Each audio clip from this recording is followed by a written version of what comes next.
오늘 우리에게 주시는 하나님의 말씀은 마태복음 17장 1절에서 8절까지입니다.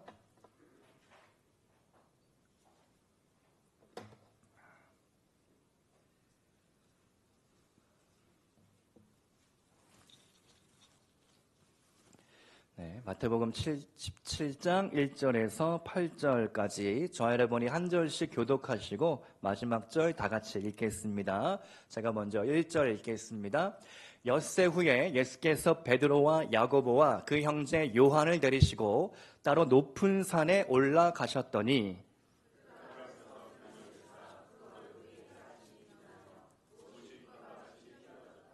그때에 모세와 엘리야가 예수와 더불어 말하는 것이 그들에게 보이거늘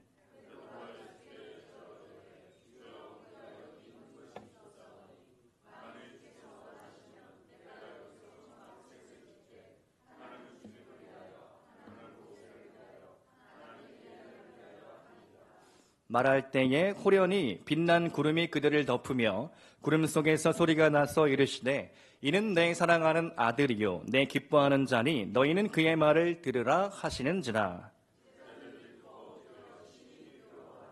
예수께서 나와 그들에게 손을 대시며 이르시되 일어나라 두려워하지 말라 하시니 제자들이 눈을 들고 보매 오직 예수 외에는 아무도 보이지 아니하더라. 아멘. 할렐루야. 오늘 이 오후 예배 시간에도 하나님의 한없는 은혜와 축복이 가득 넘쳐나기를 소망합니다. 아멘. 네, 이 시간에 또 자리를 지키고 예배 드리는 게 쉽지 않은데 감사하고 또 하나님이 그 이쁜 마음을 보시고 더 큰 은혜와 축복을 내려주실 줄로 믿습니다. 오늘 제자 베드로 7번째 시간입니다. 변화산의 신비체험이라는 제목으로 말씀을 나누겠습니다. 베드로는 누구보다도 인간적인 제자이죠. 사람 냄새 납니다. 베드로는 좌충우돌, 참 친근함이 느껴지는 인물이죠. 베드로가 예수님께 위대한 신앙 고백을 했습니다. 칭찬을 받습니다. 칭찬받는다는 거 대단히 즐거운 일이고 신나는 일입니다. 그런데 베드로는 예수님께서 장차 예루살렘에 올라가 고난을 받고 죽어야 한다라는 이야기를 듣고 분을 참지 못하고 예수님을 옷을 붙잡으면서 절대로 그런 일은 일어나면 안 됩니다. 내가 지키겠습니다. 그것은 하나님의 뜻이 아니었죠. 그리고 예수님의 책망을 듣게 됩니다. 바닥에 떨어지는 경험을 하는 거죠. 칭찬을 받았을 때는 하늘 높은 줄 모르고 올라갔다가 주님의 책망을 듣고 다시 바닥에 떨어지는 경험을 합니다.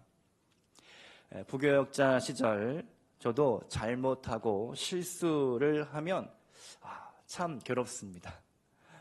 이 책망을 들을 때가 있거든요. 그러면 내 실수를 빨리 이실직고 하는 편이 신상에 이롭습니다. 괜히 그 실수를 덮으려고 요리조리 이렇게 눈치를 보고 잔머리를 쓰다가 일이 더 커지는 경우도 있거든요. 보면은 같은 부교역자들 사이에서도 약간 세상적인 방법으로 잔머리를 굴리고 내 실수를 덮기 위해서 그게 시일이 지나면 결국은 드러나기 마련이거든요. 그러면 오히려 문제가 커지는 경우를 보게 됩니다. 베드로가 칭찬을 들었지만 책망받고 그 자리에서 풀 거는 다 푸는 거죠. 예수님과 함께 대화를 통해서 실수를 했지만 그것이 다 풀어지게 됩니다. 예수님이 베드로를 책망하신 이유는 그를 사랑하기 때문인 거죠. 그가 옳은 길로 갈 수 있도록 더 큰 인물이 되도록 이 실수를 통해 이 잘못을 통해서 하나님의 뜻이 무엇인지 깨달아라. 알아야 한다. 그리고 예수님의 그 사명에 너도 동참을 해야 한다. 너도 함께 해야 한다라는 그런 가르침이 그 안에 있었던 거죠.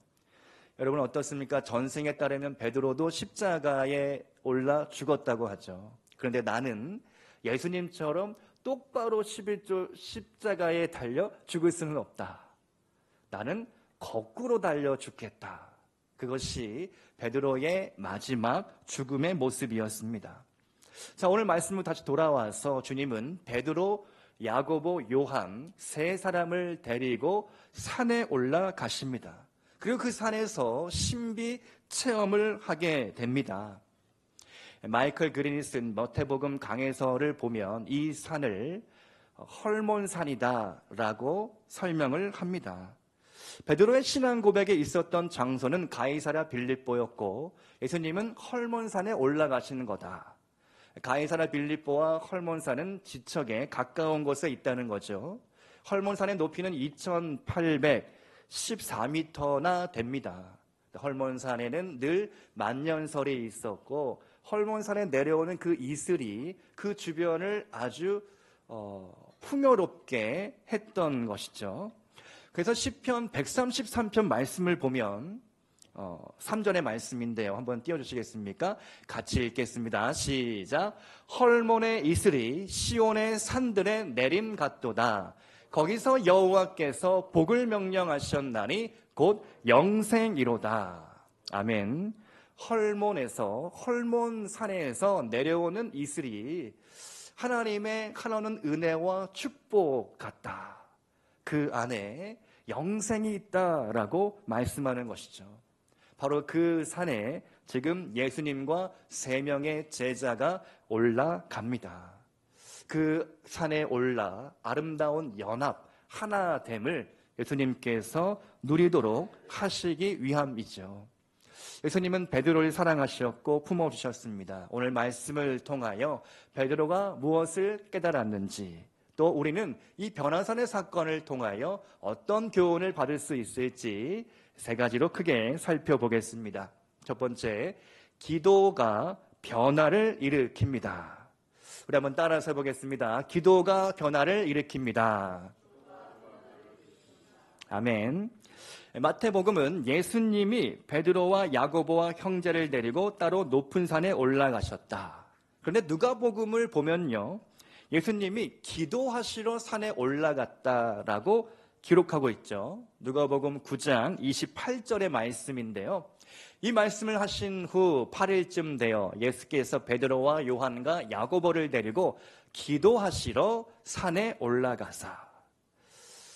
그냥 등산한 게 아닙니다. 그냥 체력 단련을 하러, 야 너희들 체력이 좀 부실해 요즘 기도도 잘 못하고 픽픽 쓰러지던데 체력이 우선이지. 등산 대회를 한 것이 아니라 산기도를 하러 올라가십니다. 그리고 그 기도하실 때 그 모습이 변화되었다. 누가복음 9장 29절의 말씀도 한번 같이 읽어보겠습니다. 기도하실 때에 용모가 변화되고 그 옷이 휘어져 광채가 나더라. 할렐루야. 이 신비 체험을 저도 한번 해보고 싶습니다. 여러분도 해보기 원하시죠? 예수님과 함께 산에 올라가는데 예수님의 모습이 그 세상에 어떤 빨래하던 자도 할 수 없을 만큼, 어떤 그 염색업자도 할 수 없을 만큼 옷에서 광채가 나고 얼굴빛이 환하게 빛나는 모습.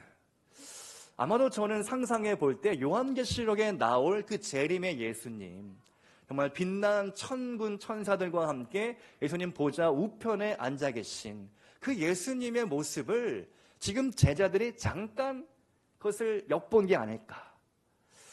그 아름다운 예수님의 모습을 이들이 보게 되는 것이죠. 예수님이 어떻게 해서 이런 변화를 체험하셨을까? 저는 상상해 볼 때 예수님이 깊은 기도의 임재 가운데 들어갈 때, 하나님 아버지와의 깊은 대화와 그 친밀함 안에 들어갈 때, 그때 예수님의 모습이 변화되었다라고 믿습니다. 예수님이 그냥 산에 올라가서 뭐 밥 먹고 뭐 이렇게 야 모여봐 우리 게임하자 그래서 이렇게 놀면서 이런 변화 체험을 한 게 아니라 산기도를 하면서 깊은 임재 가운데 들어가니까 예수님의 모습이 환하게 영광스럽게 변화가 되었다라는 것이죠. 여러분, 그런데요, 예수님은 인간이시죠. 예수님은 인간인가 신인가? 이거에 대한 사람들이 좀 혼동을 할 때가 있습니다. 예수님이 육신으로 태어나셨기 때문에 예수님은 인간이다. 맞는 말이죠. 그러나 성경은 예수님이 하나님의 아들이다. 그러면 예수님은 50% 인간, 50% 신이냐, 반반이냐, 이런 조금 혼란을 우리가 느낄 수 있겠죠. 여러분 어떻게 생각하십니까? 그래서 이에 대한 해답을 어떤 신학자는 예수님은 100% 온전한 인간으로 오셨다. 또한 예수님은 100% 하나님의 아들로 신으로 이 땅에 오셨다. 이렇게 답변을 합니다.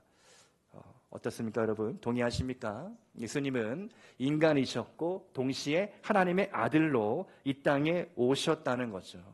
그런데 지금까지 제자들은 예수님의 인간적인 모습만 보는 겁니다. 우리랑 똑같이 먹고 마시고 볼일 보시고 피곤하면 자야 하고 이런 모습을 보다가 이 변화산에 올라가서 예수님의 빛난 영광을 보면서 이분은 정말 하나님의 아들이시구나, 신이구나, 이것을 깊이 있게 깨닫게 되는 것이죠. 변형이라는 단어, 변형은요, 변화와 형상이라는 두 단어가 합성된 것인데요. 변형대사, 이 변형이라는 칼라어는요, 메타모르포, 영어로는 트랜스포메이션, 완전히 다른 차원으로 변화된 것을 의미합니다. 그래서 변화산은 변모산인 것이죠. 변화된 예수님은 놀라운 말씀을 주십니다. 앞으로 일어날 일, 미래를 예언하시는 거죠. 십자가와 죽음, 그리고 부활, 승천의 사건입니다. 요한계시록이 그 모습을 이렇게 묘사하고 있습니다. 예수님의 빛난 모습, 요한계시록 1장 13절로 15절의 말씀, 우리 한번 같이 읽어보겠습니다. 시작. 촛대 사이에 인자 같은 이가 발에 끌리는 옷을 입고 가슴에 금띠를 띠고 그의 머리와 털의 희기 눈 같으며 그의 눈은 불꽃 같고 그의 발은 풀무불에 단련한 빛난 주석 같고 그의 음성은 많은 물소리와 같으며. 아멘. 바로 이러한 모습을 제자들이 엿보게 된 것이죠. 제자들이 무엇을 깨달았을까? 기도의 능력이 변화를 일으키는구나. 기도의 신비를 제자들이 깨닫게 되는 것이죠. 그러면서 나도 예수님처럼 기도의 사람이 되고 싶다. 그 기도의 깊이를 경험하고 싶다. 그런 사모하는 마음들이 제자들 가운데 들게 되는 것이죠. 여러분, 변화산에 나타난 인물 중에 모세가 있습니다. 모세가 누구입니까? 시내산에 올라가 하나님의 영광을 경험했고 십계명 두 돌판을 받았죠. 40일 동안 시내산에 머물렀습니다. 예수님 앞에서 먹고 마시며 하나님 앞에서 먹고 마시면서 그 친밀한 나눔과 교제 가운데 하나님의 음성을 그가 듣게 된 것이죠. 여러분, 그 어떤 사람도 스스로 빛을 내는 사람은 없다라는 것입니다. 모든 사람은 하나님의 영광의 광채를 받아 비추는 반사체에 불과하다는 것이죠. 여러분이 기도를 사모하시기 바랍니다. 기도가 변화를 일으킨다. 기도가 나의 인생을 바꿀 수 있다. 기도가 우리 가정을 달라지게 할 수 있다. 기도가 내 직장과 사업장을 일으킬 수 있다. 할렐루야. 기도가 우리 교회를 세울 수 있다. 기도로 무너진 자리를 세우고 기도로 변화를 일으키는 우리 모두가 될 수 있기를 축복드립니다. 두 번째로 만남의 경험이 변화를 일으킵니다. 따라해 보겠습니다. 만남의 경험이 변화를 일으킵니다. 아멘. 제자들은 예수님을 만납니다. 180도 인생이 달라졌죠. 변화된 인생을 삽니다. 생업을 포기하고 전업 제자가 되기로 결단을 합니다. 예수님을 따라가면 더 이상 생업을 할 수가 없는 겁니다. 24시간 주님을 따라다니면서 주님과 함께 배우고 먹고 마시고 함께 자고 동고동락을 하면서 예수님의 그 모든 것들을 다 배우는 제자가 되는 것이죠. 사회생활도 인간관계도 다 포기를 해야 합니다. 어떻게 보면 제자의 삶은 오늘날 풀타임 목회자, 사역자, 선교사 그 길과 같다라고 생각을 합니다.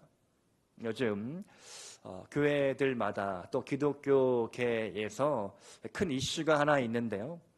부교역자를 구하기 어렵다. 부교역자 구인난입니다. 파트타임 사역자보다 풀타임 사역자를 구하기가 더 어렵다고들 합니다. 소위 이름난 큰 교회들도 공고를 내면 지원을 잘 안 한다라고 하죠. 왜 그럴까요? 제가 한번 생각해 보면 사실은 목회자의 어떤 본래의 목회의 본질보다는 조금 사이드 잡을 좀 다른 일들을 부교역자들한테 많이 전가시키는 한국 교회에 그런 문화들이 좀 있었던 것 같습니다. 사실 이전 세대에는 그것이 당연한 헌신으로 받아들여졌죠. 교회 건물을 관리한다든지 청소한다든지 새벽에 차량 운행을 한다든지 방송실 일을 한다든지 여러 가지 다양한 교회의 일들이 있는데 그 일들을 목회자, 부교역자들이 담당을 하는 것이죠. 그것이 과거 세대에는 헌신의 이름으로 당연한 것으로 받아들여졌지만 오늘날 MZ세대들에게 내가 그 일을 왜 해야 합니까? 그 일은 저는 그 일을 하러 교회에 온 것이 아닙니다.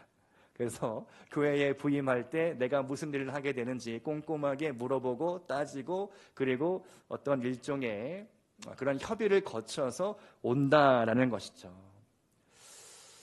어떻게 보면은 좀 이게 미묘한 지점이 있습니다. 그래도 헌신해야지.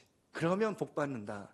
라고 말하고 싶긴 한데 또 다른 측면에서는 과연 그 일을 하다가 언제 목회를 배울까? 언제 건강한 목회자로 성장할 기회가 있을까 하는 그런 생각을 저는 좀 40대 목회자로서 품고 있습니다. 여러분 어떻게 생각하십니까? 참 어려운 길이 사역자의 길, 전업 제자의 길이다라는 것이죠. 나의 인생을 다 내려놓고 포기하고 참 이 주말에 바쁜, 주말에 놀고 싶고 또 친구들을 만나고 싶고 하고 싶은 일들이 참 많은데 그 모든 일들을 다 내려놓아야 하는 것이죠. 예수님을 만난 제자들이 바로 그러한 삶으로 들어갔습니다. 만남을 통해 변화가 일어나는 것이죠. 어부, 물고기 잡는 일, 아버지의 그 일을 다 내려놓고 아무 보장이 없는 월급이 있었겠습니까? 뭐가 있었겠습니까? 명절이 있었겠습니까? 휴일이 있었겠습니까? 그냥 하나님이 맡겨주신 그 제자의 길을 묵묵히 걸어가고 있었던 것이죠. 오늘날 저는 기도하기를 다시 선신의 세대, 다시 하나님 앞에 전력으로 내 인생을 맡겨드리는 그런 새로운 세대가 일어나기를 기도하고 있습니다. 여러분, 저와 함께 기도하시기를 바랍니다. 정말 이 나라 이민족 가운데 오늘 오전 설교처럼 온니엘과 같은 신앙의 명문 가문 가운데 자라나서 하나님을 위하여 일어나는 그런 새로운 리더들이, 새로운 인물들이 절실한 때인 것이죠. 두 배로 악한, 두 배로 어두운 이 시대에 두 배로 더 순결하고 거룩한 사람들이 필요합니다.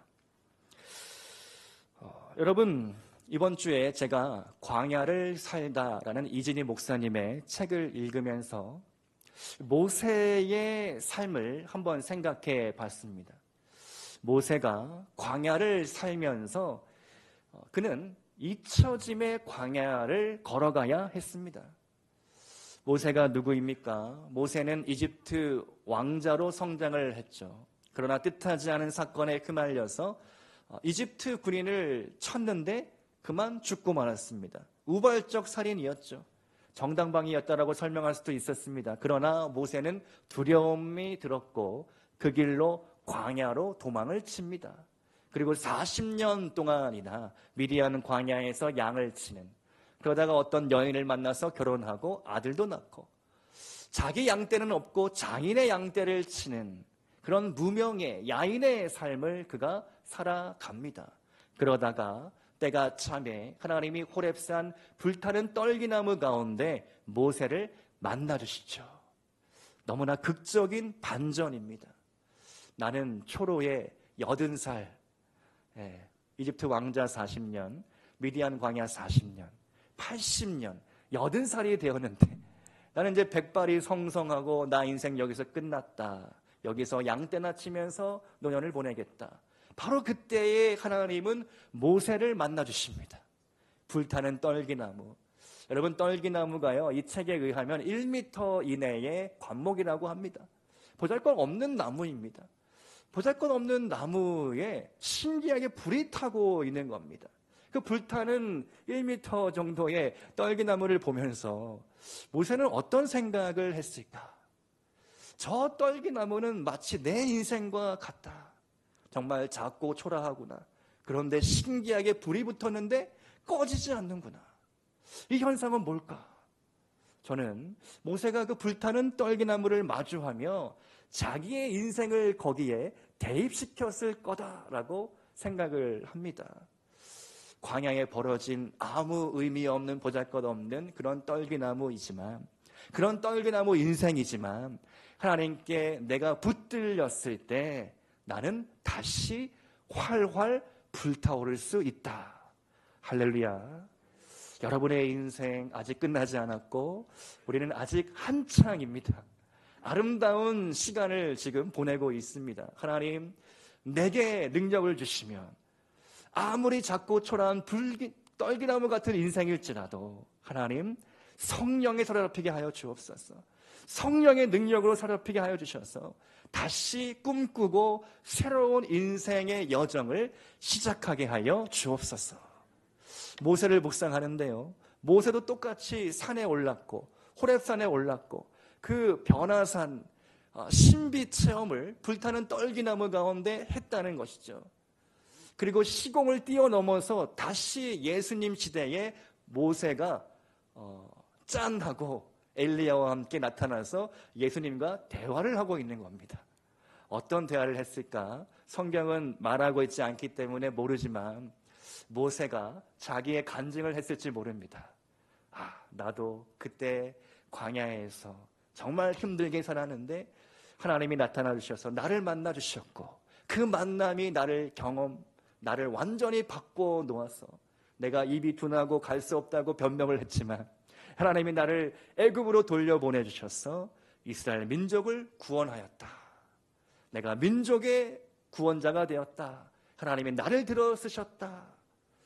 예수님도 지금 하나님 나라를 위하여 하나님께서 지금 위대한 사명을 주셨으니 그 사명의 길, 십자가의 길, 죽음의 길 가시기 바랍니다. 아마 모세가 어쩌면 예수님과 함께 대화하며 서로 회포를 풀고 격려하고 위로하고 교제를 했을 거다라고 저는 믿습니다. 그런가 하면 엘리야는 어떻습니까? 좀 지금 다른 길로 좀 많이 빠지고 있는데요. 할렐루야. 엘리야는 이세벨의 살해 협박을 받고 광야로 도망치죠. 어떻습니까? 로뎀나무는 주로 교회의 카페 이름으로 많이 씁니다. 로뎀 별로 좋은 의미는 아닙니다. 거기서 엘리야가 죽기를 원했습니다. 그러나 하나님이 그곳을 역전의 현장으로 바꿔주셨기에 우리가 좋은 말로 또 바꿔서 쓰고 있는 것이죠. 사실 로뎀나무는 엘리야가 죽기로 결정한 장소였습니다. 죽음의 장소였습니다. 그런데 하나님은 엘리야에게 천사를 보내주시는데 2번이나 보내주셔서 물을 주시며 먹을 떡을 주시면서 먹어라, 기운을 내라, 정신을 차려라. 너는 아직 할 일이 있다. 사명이 있다. 아람 왕 하사엘에 가서 기름을 붓고 지금 해야 할 일이 너무 천지다. 너 인생 아직 끝나지 않았다. 엘리야에게 힘을 주시며 그를 일으켜 세워주시고 그곳에서, 그 광야에서 하나님이 엘리야를 만나 주신 것이죠. 이렇게 묵상을 할 때 저는 그 찬양이 하나 떠올랐는데요. 예배자라는 찬양이 있습니다. 한번 가사를 띄워주시겠습니까? 아무도 예배하지 않는 그곳에서 주를 예배하리라. 아무도 찬양하지 않는 그곳에서 나 주를 찬양하리라. 누구도 헌신하지 않는 그곳에서 주께 헌신하리라. 누구도 증거하지 않는 그곳에서 나 주를 증거하리라. 후렴으로 가면요. 내가 밟는 모든 땅 주를 예배하게 하소서. 주의 보혈로 덮어지게 하소서. 내가 선 이곳 주의 거룩한 곳 되게 하소서. 주의 향기로 물들이소서. 아멘. 광야의 삶과 변화산의 신비 체험을 묵상할 때에 모세의 인생이 떠오르고 엘리야의 인생이 떠오르고 우리 주님이 가셔야 했던 그 십자가 죽음의 길이 떠오르는 것이죠. 그 길은 정말로 화려한 궁궐, 화려한 인생이 아니었습니다. 죽음의 길인 거죠. 사지로 가는 거죠. 그것이 예배자, 헌신자, 사명자의 길이다 라는 묵상이 되었습니다. 돌이켜보면 저의 인생에도 중요한 만남들이 있었습니다. 때마다 하나님이 좋은 사람을 많이 붙여주셔서 20대 때에 선배를 만나고 또 좋은 목자, 리더들을 만나게 하셨고 30대에 선교지에서 좋은 분들을 만나고 40대에 교회 현장에 들어오면서 좋은 목사님들을 많이 만나게 되었습니다. 돌이켜보면은 만남이 변화를 일으키고 만남이 우리를 새롭게 하는 것이죠. 철이 철을 날카롭게 한다라고 합니다. 친구가 친구를 새롭게 하고 새로운 세계로 인도를 하는 것이죠. 여러분, 여러분의 그 때에 좋은 친구들을 많이 두시고 좋은 만남을 계속 이어나가시기를 바랍니다. 내가 어려울 때 나와 함께 해줄 수 있는, 내가 하면 하고 이렇게 반응할 수 있는, 말하지 않아도 서로의 마음과 마음이 연결되는 그런 좋은 관계를 통하여 우리가 하나님의 나라를 향하여 또 우리 교회를 세워나갈 수 있기를 소망합니다. 세 번째로 신비주의가 아니라 신비체험이 변화를 일으킵니다. 자, 여러분, 한 끗 차이인데요, 아주 큰 차이가 있습니다. 분명히 기독교는 체험의 종교입니다. 체험이 있어야 믿어지고 신앙생활이 시작됩니다. 흔히 예수 믿는 과정, 누군가 초청해서 교회에 내가 처음 옵니다. 교회를 다니다 보니까 말씀 듣다 보니까 찬양하다 보니까 기도하다 보니까 뭔가 믿어지고 느껴지고 성령이 훅 들어오고 기도회 가운데 집회 가운데 부흥회 가운데 하나님이 믿겨지고 그렇기 때문에 우리는 신앙생활을 시작하게 되는 것이죠. 기독교는 절대 머리로 이해되는 종교가 아니라 가슴으로 체험되는 종교입니다. 그러다 보니까 때로 지나치면 기독교가 신비주의화 될 우려가 있다는 거죠. 온누리 교회 담임 목사님이셨던 고 하영조 목사님이 이런 말씀을 합니다. 신비는 중요하지만 신비주의로 빠지면 이단이 됩니다. 신비가 우리의 신앙을 더 강하게 만들어 줄 수는 있지만 그것이 우리 신앙의 내용은 아닙니다. 신비를 따라 신앙생활하면 안 됩니다. 신앙은 성경에 따라서 말씀에 따라서 이루어지는 겁니다. 동감이 되죠. 옳은 말씀입니다. 유튜브에서 이 하영조 목사님의 간증을 한 토막 듣게 되는데요. 우리가 너무 잘 아는 온누리교회 큰 대형교회죠. 그런데 개척하고 이 목사님이 강해 설교를 잘하심으로 강해 설교를 꾸준히 하시면서 교회를 개척하고 있었다고 합니다. 그러다가 안식년을 맞이해서 미국에 잠깐 가셨는데 미국에서 기도를 열심히 하고 있는데 성령께서 계속해서 목사님께 찌르고 말씀을 주시는 거죠. 성령 사역을 해라. 성령 사역이다. 이 목사님이 계속 의아했습니다. 나는 말씀이면 충분하다. 강해 설교를 해야 한다. 성경적인 그리스도인은 이 시대에 필요하다. 그런 어떤 목회 방침이 있었는데 기도하는 중에 계속해서 성령 사역을 해라. 그래서 목사님이 의아한 마음을 품고 본교회로 돌아와서 바로 선포를 했다고 합니다. 우리 온누리 교회는 오늘부터 성령 사역을 합니다. 그러면서 이 성령 사역에 대해서 가르치고 강사님을 초청하고 뜨겁게 기도하고 부흥 집회를 열고 그러다 보니까 본인이 간증하는 겁니다. 나만 몰랐구나. 성도들은 다 알고 있었구나. 성도들은 다 성령 받기를 원하고 성령 사역하기를 고대하고 있었는데 목사인 나만 몰랐구나. 그런 간증을 하는 것을 제가 듣게 되었습니다. 어떻습니까? 오늘 오전 설교에도 제가 말씀을 나눴지만 성령이 임해야 인물이 탄생하는 거죠. 성령이 오셔야 나라가 뒤집어지고 달라지는 겁니다. 성령이 오셔야 우리 교회도 달라질 수 있고 새로운 차원으로 들어갈 수 있다는 것이죠. 성령을 사모하고 성령을 원할 때 구하는 자에게 하나님은 반드시 주실 줄로 믿습니다. 우리가 흩어져서 개인 기도, 개인 묵상하는 것도 좋지만요. 우리가 더 함께 좀 성전에 모여서, 주중에 모여서 기도해야 할 때인 것 같습니다. 주중에 모이기가 어려운 것은 알고 있지만 특별히 제가 2월 한 달 기도의 달로 선포했으니까 금요 성령 집회에 나와주셔서 우리 다음 세대를 위하여 나의 사명은 무엇인가? 내가 사명자입니다. 우리가 기도할 때 우리 나라와 민족, 우리 교회, 여러분의 가정과 생업 그 일터가 달라지고 변화될 줄로 믿습니다.